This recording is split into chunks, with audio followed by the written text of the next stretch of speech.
নমস্কার সবাইকে, সিম্পল লাইফের নতুন আরেকটি ভিডিওতে তোমাদের সবাইকেই স্বাগতম। চলো আজকে তোমাদের সাথে আরেকটি নতুন রেসিপি শেয়ার করছি।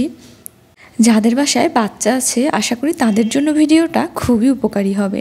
তো দেখো আজকে আমি তোমাদের সাথে শেয়ার করব একদম সহজভাবে চুলায় পাউরুটি বা বনরুটি তৈরি করার রেসিপি। তো তার জন্য দেখো এখানে আমি ইস্ট নিয়েছি আর হালকা কুসুম গরম জলে আমি এখানে 2 চামচের মতো চিনি দিয়ে দিয়েছি। আর এর মধ্যে আমি 1 চামচের মতো দিয়ে দেব ইস্ট। তো এটার পরিমাণটা তোমরা তোমাদের রুটি কতটা বানাতে চাও সেই পরিমাণের উপরেই ডিপেন্ড করবে মূলত। আর ইস্টটা ভালোভাবে অ্যাক্টিভ না হলে রুটি কিন্তু খুব বেশি ফুলবে না বা নরমও হবে না। তাই ইস্ট অ্যাক্টিভ করাটা কিন্তু রুটি তৈরির ক্ষেত্রে প্রধান এবং প্রথম একটা গুরুত্বপূর্ণ স্টেপ বলা যেতে পারে। আধা ঘন্টার জন্য আমি ঢাকা দিয়ে রেখে গিয়েছিলাম। তো এবার দেখো তোমরাই যে আমার ইস্টটা কতটা ভালোভাবে অ্যাক্টিভ হয়েছে এবং কতটা ফুলে ফেপে উঠেছে। তোমাদেরকে আমি ক্যামেরা জুম করেই দেখিয়ে দিলাম। তো এবারে আমি আমার পরিমাণ মতো ময়দা বা আটা নিয়ে নিচ্ছি। তোমরা হাতের কাছে যেটা থাকবে সেটা দিয়েই করে নিতে পারবে এই রুটি। এখানে আমি দিয়ে দিচ্ছি 1 চামচের মতো লবণ। তো এবারে আমি লবণের সাথে ময়দাটা ভালোভাবে একটু মিশিয়ে নিচ্ছি। চাইলে তোমরা এখানে একটু চিনিও অ্যাড করতে পারো। আমি যেহেতু ইস্ট অ্যাক্টিভ করার সময় চিনি দিয়েছি আর রুটিটা তৈরি করার জন্য এখানে যেহেতু আমি গুঁড়ো দুধটাও ব্যবহার করব, তাই আর ময়দা মাখানোর মধ্যে আলাদা করে চিনি দিলাম না। এবারে অল্প অল্প করে ইস্ট নিয়ে ময়দাটা ভালোভাবে আমি মাখিয়ে নিচ্ছি। একবারে সবটা দিব না, তাহলে অনেক সময় জলের পরিমাণ কম বেশি হয়ে যেতে পারে। তো ভালোভাবে ডোটা মাখিয়ে নিলাম। দেখো এবার হাতের তালুতে একটু তেল দিয়ে ডোটার চারপাশে আমি তেলটা লাগিয়ে নেব, যাতে এটা অনেকক্ষণ পর্যন্ত সফট থাকে।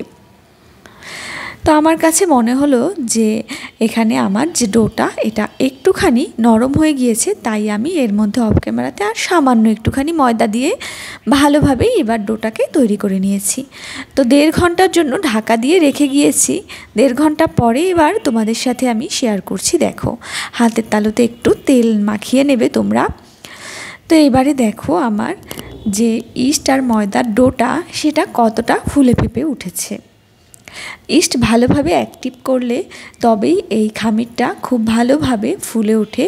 আর এটা দেখেই মূলত বোঝা যায় যে তোমার রুটি কতটা পারফেক্ট হবে। তো এবারে একটু হাত দিয়ে ভালোভাবে খামিরটাকে আবারও মেখে নিতে হবে এর ভেতরের হাওয়াগুলো বের হওয়ার জন্য, কারণ ভিতরে হাওয়াগুলোকে বের করে দিতে হবে। তো আবারও কিছু সময় একটু হাত দিয়ে ডোটাকে মাখিয়ে নিচ্ছি। যত ভালোভাবে মাখিয়ে নেব রুটিটা ততটাই সফট হবে আর ভেতরের হাওয়াগুলো বের হয়ে যাবে।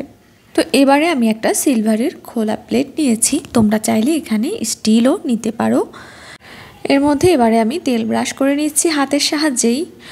আর তোমরা অবশ্যই চেষ্টা করবে প্লেটটা একটু বড় নেওয়ার, কারণ যেই কয়টা রুটি তোমরা তৈরি করবে না কেন রুটিগুলো ফুলে কিন্তু অনেকটাই জায়গা দখল করে নেবে। তাই রুটিগুলো যাতে ভালোভাবে ফুলে উঠতে পারে সেজন্য একটু বড় দেখেই প্লেট নেওয়ার চেষ্টা করবে। তো এবারে ভিডিওতে দেখানোর মতো করেই রুটির দলাগুলোকে হাত দিয়ে ভালোভাবে একটু মাখিয়ে নেওয়ার চেষ্টা করবে। আর এতে রুটিগুলো ভালো নরম হবে। আশা করছি ভিডিওতে দেখে তোমরা বুঝতে পারবে।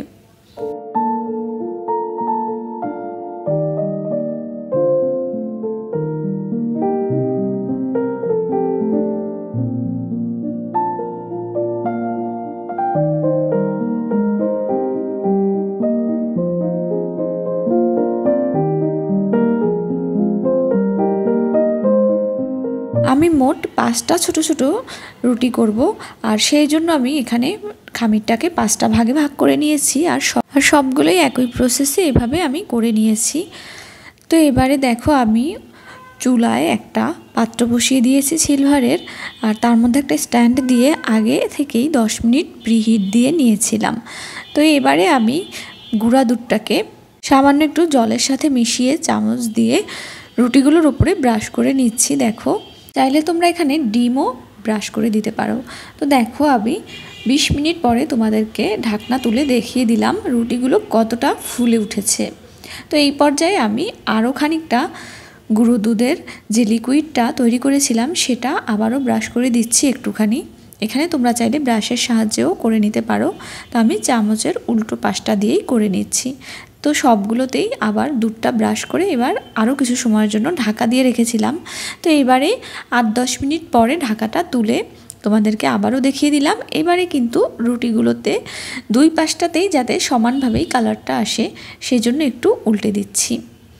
তো দেখো, চুলার আঁচটা কিন্তু অবশ্যই একদম কমিয়ে নেবে। প্রথমে কিন্তু তোমরা প্রিহিট করে নেবে, তারপরে যখন রুটিগুলো চুলায় বসাবে তখন চুলার আঁচ একদম লো করে দেবে, তাহলে কিন্তু রুটিগুলো নিচ থেকে পোড়া লাগবে না, আর এভাবেই সুন্দর মতো উল্টানোর সময় উঠে আসবে। আশা করি ভিডিওতে দেখে তোমরা সেটা বুঝতেই পেরেছো, আর আমার রুটিগুলো কতটা ফুলে উঠেছে সেটাও তোমরা বুঝতে পেরেছো। তা আবারও 8 থেকে 10 মিনিট আমি ঢাকা দিয়ে রেখেছিলাম। তো এবার পুরো প্রসেসটাই কিন্তু একদম লো হিটে করতে হবে। তো এবারে চুলাটা বন্ধ করে তোমাদেরকে আমি দেখিয়ে দিচ্ছি। গরম ছিল তাই আমি ধরতে পারছিলাম না, তাও আশা করি তোমরা বুঝতে পেরেছো। দেখো, তোমাদের সাথে কিন্তু আমি দেখিয়ে দিলাম ওভেন ছাড়াও বাসায় তোমরা চাইলেই বনরুটি বা পাউরুটি তৈরি করে খেতে পারো। রুটিগুলো কতটা নরম হয়েছে সেটা ভিডিওর শুরুতেই তোমাদেরকে আমি দেখিয়ে দিয়েছিলাম। তো আজকের রেসিপিটা কেমন লাগলো সেটা কমেন্ট করে জানিও। ভিডিওটি ভালো লাগলে লাইক, শেয়ার, সাবস্ক্রাইব করে আমার চ্যানেলের পাশে থেকো। ধন্যবাদ সবাইকে ভিডিওটি দেখার জন্য। টাটা।